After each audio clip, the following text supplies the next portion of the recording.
traversé l'État de New York de part en part, de Rochester à Albany, puis de Albany à New York. Il y a Joël et Pedro, qui avaient fait le tour du monde en 2001, qui nous ont rejoints. Ils nous ont rejoints avec Zafer.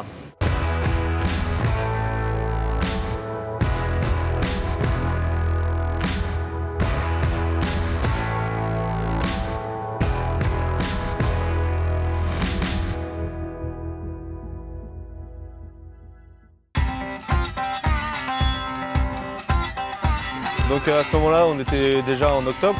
Il commençait à faire froid, à pleuvoir. Le jour se couchait super tôt et se levait tard. Donc dans l'ensemble, on peut dire que c'était des conditions pas favorables du tout. Là, ils sont arrivés à 3, ils avaient la pêche. Ils ont ramené beaucoup de bonne humeur dans des moments qui n'étaient pas faciles.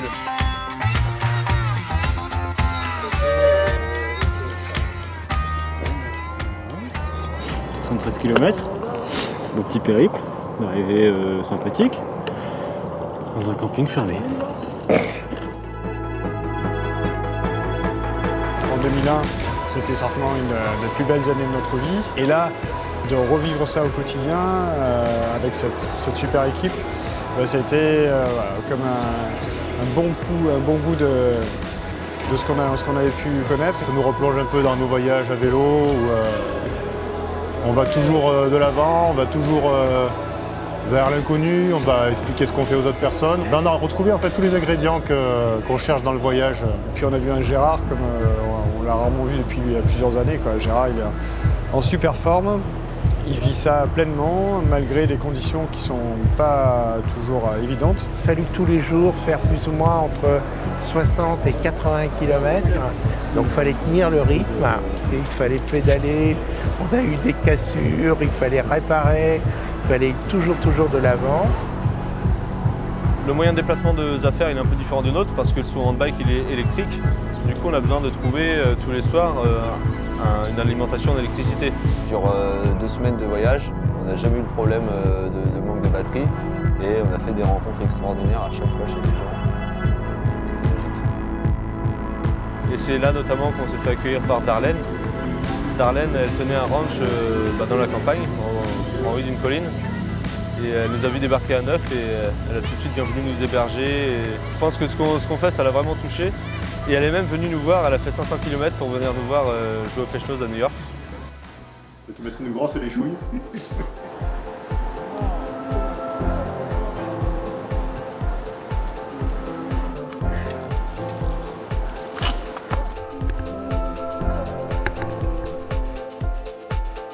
New York, moi, c'est depuis que je suis petit, je rêvais d'aller à New York.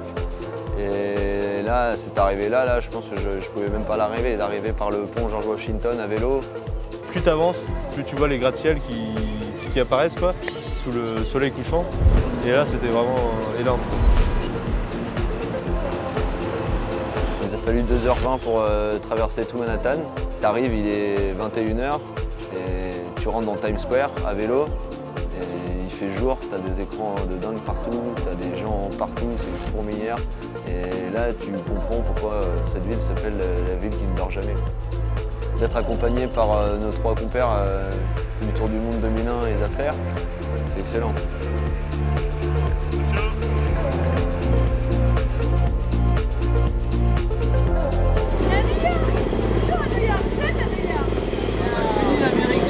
Euphorie totale. On a un peu galéré pour rentrer dans la ville, à cause de bordel.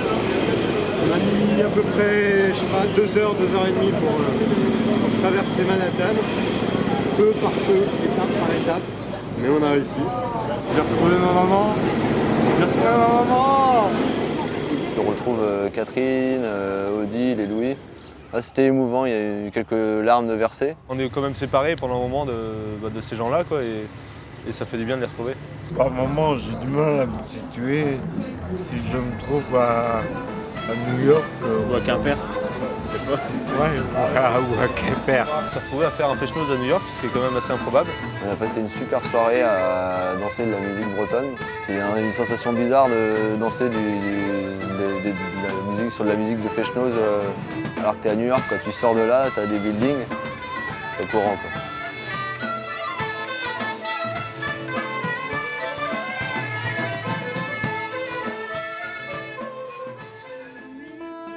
Pour résumer, ouais, le voyage avec les gars, c'était pas beaucoup de temps pour rouler, physique, du dénivelé, des caisses mécaniques, mais du pur bonheur. Et là, je voudrais citer Pedro. Tout seul, on va plus vite, mais ensemble, on va plus loin.